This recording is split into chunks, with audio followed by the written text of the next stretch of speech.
Hey, Nichelle here, and I decided that with my fourth pregnancy, I am going to do my best since I am busy with three other children and homeschooling and being a chiropractor and online course creator and all these things and being tired in pregnancy that I would like to document a little bit of my own journey, which I am now out of the first trimester and I have more energy that I'm hoping that I can do this more consistently. So this is a little bit of a vlog slash I'm on Instagram live right now where I'll post it as well underneath my page.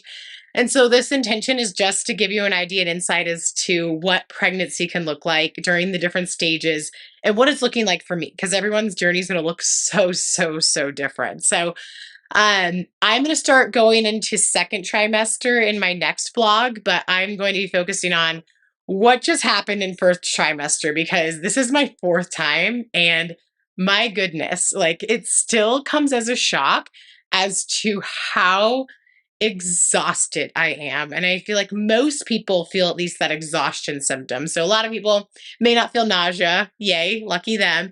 They may not feel some of the other symptoms that I'm going to go through.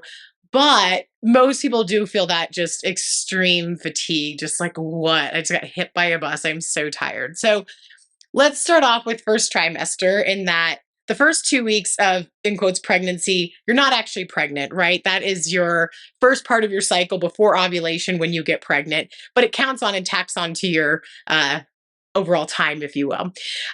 So first trimester, some people find out right away because they're tracking and they just have this beautiful body intuition of, I'm pretty sure I just got pregnant on the ovulation cycle, or they know exactly when they ovulate. They know exactly what side they ovulate on. And they'll just know they're pregnant. And then some wait for their period to come because they've been trying, then period doesn't come when it should, and then they wait a few more days, and then they check with a pregnancy test. And then some people, it's a complete shock. They find out weeks and weeks later when they're like, my period should have come a while ago. So for me, this is our fourth kiddo, and I had a pretty big suspicion that I was pregnant.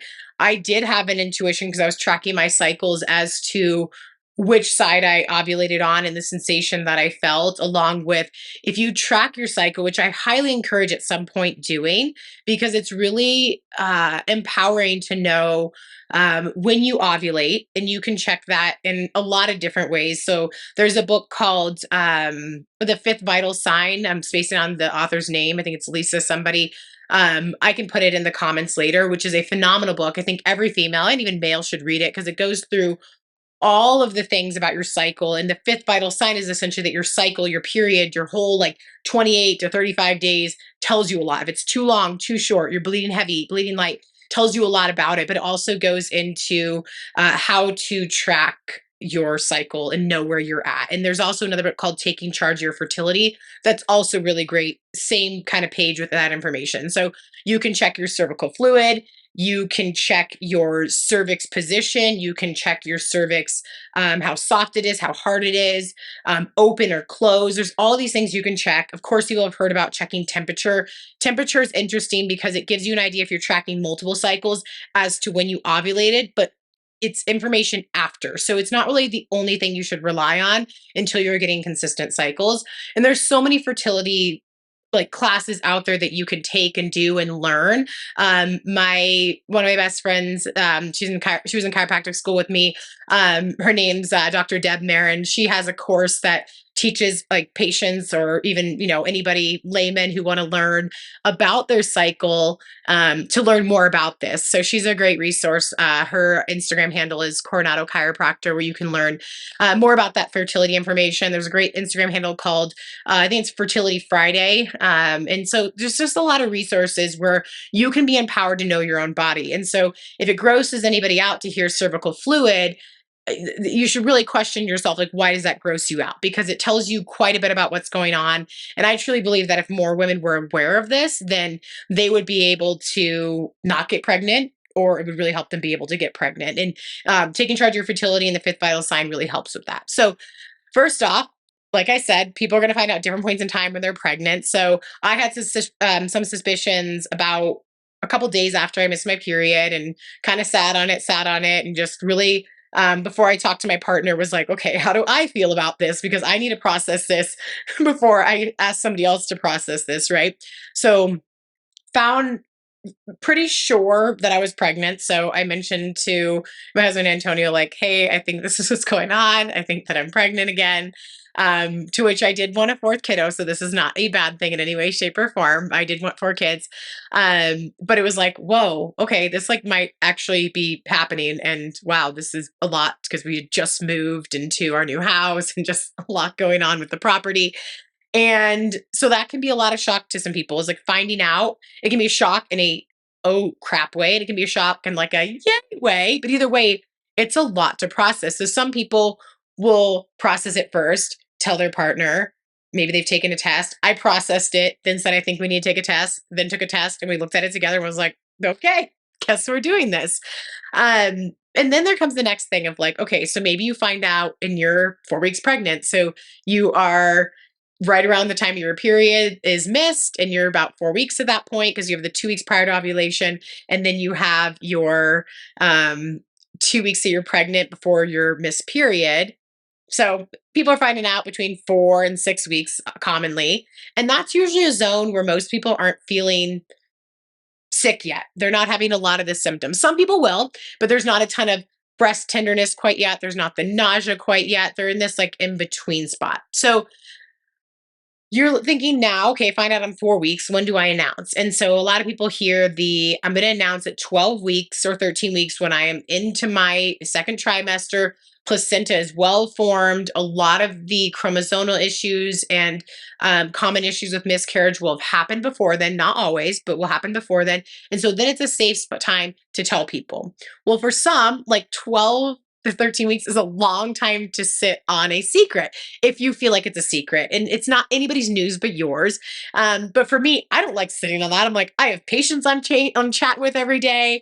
I'm a chatty Cathy. I've got close friends. I got family. Like it just seems weird for me to wait that long. So as soon as we found out, we knew we wanted to make sure both of our families knew, and we wanted our kids to know before them. But the kids see the families all the time. So we had to kind of tell them and then know we're going to tell both families right after that. And then once we did that, we were happy with anybody knowing. So the reason why a lot of people wait is because if you happen to have a miscarriage, everyone you just announced it to on Instagram or all the friends you told, they might still be checking in on you. How's pregnancy? How's this and that? And then it's a lot to then tell them, like, oh, we actually had a miscarriage. And, there's a lot of people now who are being really open about their miscarriages because it's really common. I think it's something like 1 in 4, it might even be more common. So, it's a topic that should be discussed, but it maybe not be something that you want to discuss with everybody. So it's really a matter of you tell the people who you feel okay telling if you were to have a loss. That's really one of the bigger things about it. So finding out, shock in a great or bad way, depending on what is going on in your life. And then when do you announce is going to be a big thing. And that's going to be totally family and person dependent on what things look like. And then who do you announce to? Do you want to do a big scene on Instagram or, a big party? Or do you just want to tell your close friends? And there's nothing wrong with either way, right? It's just what goes on for you. And then how do you announce it, right? So first kid, sometimes you're like, I'm doing something really cute and like let them know in a cute way. And then, it changes each kid. So for us, for our families, we didn't do anything like super grandiose this time. We basically just had the kids say, guess what? We have a surprise for you. And then Tage is our third kiddo. And we said, Tage is going to be a big brother. And they're like, wait, oh. So there's so many different ways you can take pictures. You can have them wear a shirt that says I'm a big brother. You can have so many things. You can just, have a card that has an ultrasound in it, but there's so many different ways you can do it. And then we had a fun post because of our new farm property that we just said, we made a sign that said one more set of farm hands. We had our barn in the background and all the animals and things like that to announce to like the Instagram world and just a cute picture. So let's talk about first trimester because it is a whirlwind, which is honestly why I have not come on here and done this vlog and live yet because I've wanted to, and then it's just like too much to handle. It's like way too much. So because you're just too tired. So like I mentioned, I have a chiropractic practice with Antonio. I have an online course. I'm building an online course company with my friend Katie Braswell. And it's just like one of those things that's like I'm too tired with that, and then having three other kids and homeschooling and doing all this work on our new property that's an acre. It's been a lot. So but I do think it's important to share what's going on with each person because it helps people feel less alone, get ideas as to what you can do for certain symptoms. So I'm going to tell you some of my symptoms and what I have done for them. And then also just like I'm coming from the perspective of this is my fourth time around. So everything I feel like the first time was just so much more like, this and that.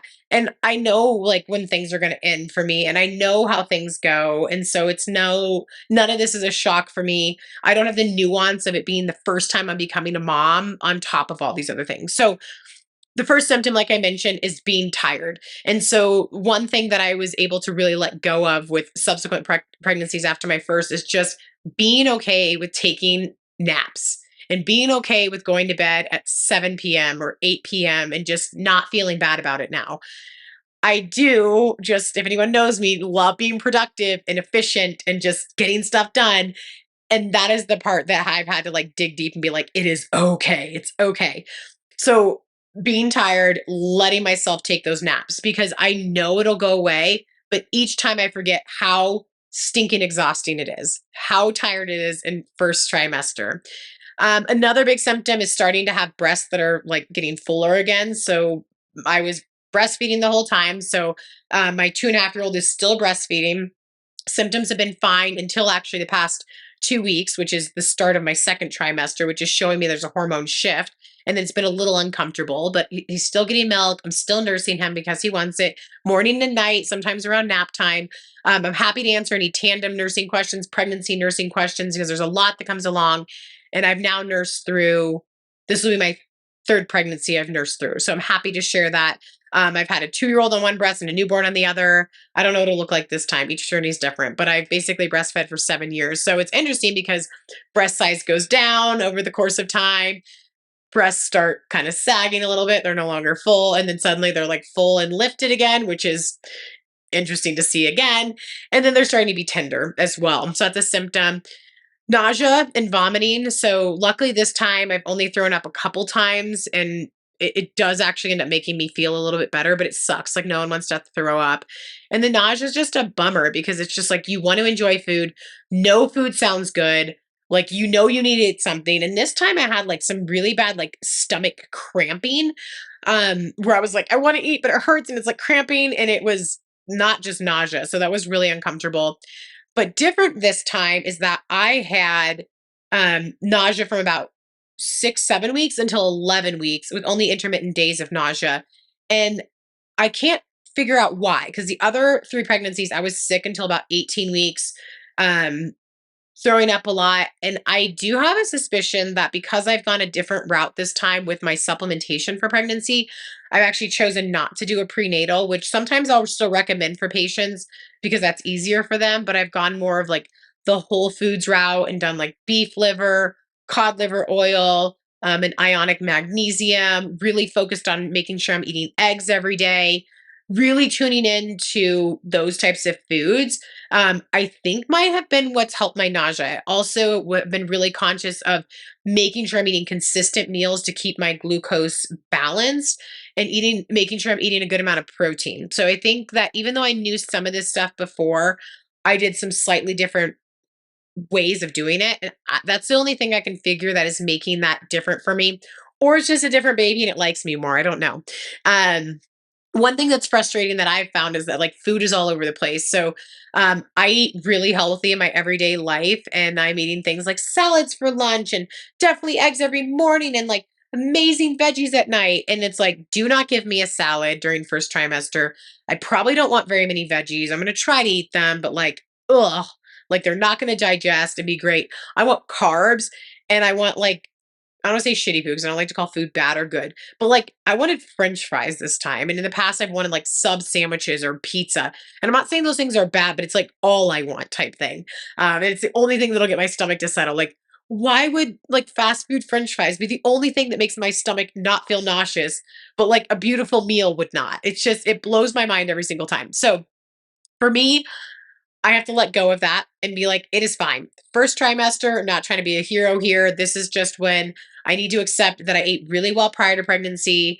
I'm still able to take the way that I've chosen to, in quotes, like supplement, and make sure I have all those beautiful like foods added in, and just be okay that I can't get all the veggies I want or exact levels of protein and carbs, and just eat, right? And just trying to be not nauseous essentially. So it would be like one day it'd be like chicken noodle soup is all that seems like it can settle. And so then like Antonio makes a bunch of chicken noodle soup, and then it's kind of like, I don't really want that anymore. And the next day I can't even think right now, but like, some other type of soup, or I want some other type of food. And it's like, oh, I want this as a snack. And the next day, a different type of snack. And it's like, just food is all over what sounds good. And so just leaning into that. So I lean into just whatever feels good. So for nausea, I'd suggest trying to keep your blood sugar as balanced as you can, making sure you're getting protein, even if it means like maybe you just grab a spoonful of like peanut butter or almond butter, or maybe you don't need a ton of dairy normally, but adding in like a raw cheese might be helpful. And try not to have naked carbs. So if you're like, I have to have crackers, okay, add the crackers, but see if your body's okay with adding cheese to them, or some other protein, or if you can do avocado, like does that work for you? And just playing with different ideas. One symptom that really has bothered me during this pregnancy has been constipation. Got really bad. Actually, I feel like the worst it's been. And I was doing so many different suggestions with teas that people had. Of course, the magnesium, increasing my water. I knew I just was gonna have a hard time with increasing the veggies, so that was challenging. And one day it had been like 4 days, which is like not good. Like I was close to doing an enema. Um, I hadn't gone to the bathroom. I just could feel it. Like I just had so much in my like intestines. My mom even said like, "Oh, I can see the baby bump now." I was like, "No, it's not even the baby bump yet. It's straight up like bloat in that I haven't gone to the bathroom. It's like you're supposed to poop every day, you know?" And I do, and I just couldn't this time. So I actually been starting to have some sacral stuff going on. I kept forgetting to have Antonio adjust me, and finally I was like, "Okay, can you adjust me this morning?" Kid you not, after 4 days and trying all the magnesium and upping it, all the things, he adjusted my sacrum and then upper cervical as well, which are two areas that make babies poop a lot, when I'm working on them. And I went to the bathroom like 2 minutes later and it was great. And then that day, like four other times. So chiropractic truly affects the nervous system. It can get bowels moving for sure. I can really attest to that. A lot of my babies can attest to that as well. And then one other suggestion that I actually got from a doula that used to be in my area, Alyssa McGaith. Her Instagram handle, I think, is at St. Augustine Doula, I think is what it is.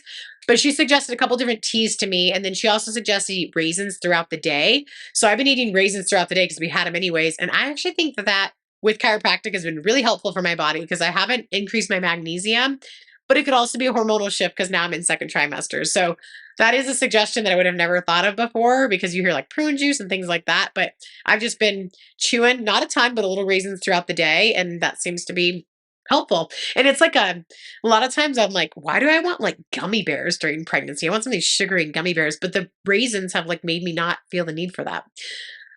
Let's see. Other symptoms. So pregnancy rhinitis, which is where you can just get super like just congested. There's more mucus and fluids during pregnancy, and a lot of congestion, inflammation can happen from that. So there's really only, if it's not allergies, which I also have allergies into the mix of this, which quercetin has helped me a lot with allergies. And then I have a homeopathic remedy that I've used as well that has been helpful, but hasn't seemed to be able to hit the allergies that are out here in Colorado right now. But two things that are really helpful that I found to help me breathe at night, so I'm not mouth breathing, because then you wake up with a sore throat and like you don't want to mouth breathe. You don't want to be a mouth breather. That's not great. And I'm not classically, but my nose has been really stuffed from this pregnancy rhinitis. Is there's the Breathe Right strips, which I just have an off-brand nasal strips. But the problem with this is that it actually helps really well, like lifting up and helping like open that nasal passage. But you can't wear them too many days in a row or like makes the skin really sensitive. And I ended up having like a little piece of skin get so sensitive, it like peeled off. And I was like, ow. So I had this little like scab for a little bit. So then I was like, I don't want to wear those for a couple of days. So then I got these really cute and sexy anti-snoring nose vents. And I don't believe I was actually snoring. We got these off of Amazon. And this is what they look like. And you put them up your nose and it opens and allows you to breathe. So that's been helpful for me as well. Amazon, they come in 12. I'm like, I don't need 12 of these, but I have 12. And that's helped a lot. And then as a chiropractor, I do hate admitting this because it definitely can crank on the neck a little bit. I've done like a slight, ever so slight incline just so that I'm not flat laying back. So I've done a little slight incline, but I've been really aware of the angle to help with my neck. And then I live with a chiropractor, so he can help my neck. But I'd rather breathe at night because that's really, I notice that if I'm not breathing well through my nose, it increases my nausea. And it just makes me feel more fatigued because I'm just like heavy breathing. So something to consider there is that if you're not breathing well, that could be impacting these other symptoms. Like breath is really important. Making sure you have nice, good breathing, oxygen flow is really important. And then a neti pot is really helpful as well. And you can make your own salt and baking soda solutions, but that doesn't always cut it either. So kind of a combination I've had to flow through. Other thing during pregnancy, I am hypermobile, so I screen all my patients through the Baton scale, seeing if they're hypermobile, because hypermobile patients I've found are a lot more likely to have pubic bone pain and SI pain during pregnancy. And I am hypermobile. I have not been working out as much and doing stability exercises. So then I added them back in because I know what I need to do. I'm just tired and it's hard to do it. So it really helps me reminders like relate to your patients. This is how they feel too. But that sacral pain, I've been feeling at night, so I have to shift a little bit more. And I've already had to add in a sleeping pillow, add in my stability exercises. So things like glute bridges, squats, possibly clamshells, lateral walks. And when I add those in and just strengthen my glute muscles and hip stability muscles, that really helps with the sacral issues a lot. And I haven't had them during the day, but the fact that they've been sneaking in at night has let me know, like, okay, really time to do these things. So I love people to come in and see me to do the chiropractic and rehab work before they're in pain, so that we can get ahead of things so that they're not in pain during pregnancy. And at the start of anything, come in so that we can help you. Um, then there's also, so actually I want to touch note on that is that like I have fitness as part of my life. It's part of my identity. But as I mentioned, one of my first symptoms, a lot of people feels tired. I have to let go of that. Life is just a little bit different in first trimester, and that working out is really just not high on my agenda. I'm tired. I have so many other things to do that I let myself be okay with not working out. And I'll do my rehab. I'll fit in a few squats. I do a lot of yard work, and I'm like, I'm moving. That's what I want is movement. It is okay if I'm not working out during first trimester. I really was fitting in walks, again, yard work. So I encourage patients, can you fit in a few strength things just to help stability? So maybe just a few glute bridges, a few squats. Can you go on some short walks just to get outside and get a little bit of movement? But in terms of going to Orange Theory or CrossFit or HIIT training or going on runs, if you don't feel like it, lean into that and be okay with it. You will get back into it. And I already feel myself getting back into it now that like I'm getting my energy back and I'm feeling better. I'm not nauseous. But when you're nauseous, you're not going to go for a run or lift weights. Like it doesn't feel good. And there are studies that say that exercise can reduce nausea. It never did for me. So fourth pregnancy, I'm like, I'm just leaning into I'm not working out right now, and that is okay. I'll get back into it. And so that is what I'm getting back into in second trimester. So first trimester, sleep struggles can also start. So I found that some nights I'm like waking up every other hour. Magnesium can really help with that. And working out can actually help with that quite a bit too for me. So once I start working out again, it really helps getting into deeper sleep. And then let's see.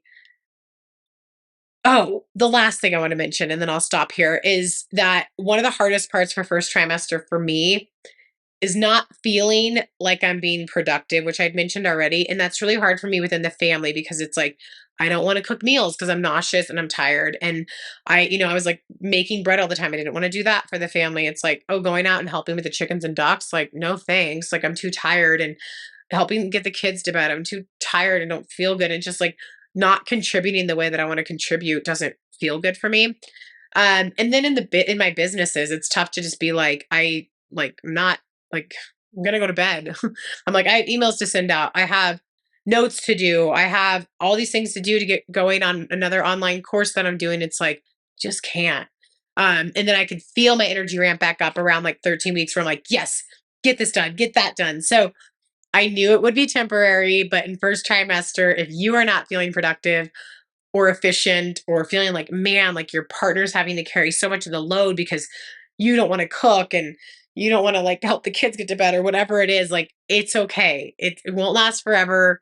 your fatigue and exhaustion is real, your nausea is real, and like no one expects you to be a superhero at this point in time. And so that's also me speaking to myself, like, it's okay. And I will say it did take at least a full pregnancy, maybe two, for me to be okay with that. So this is my journey.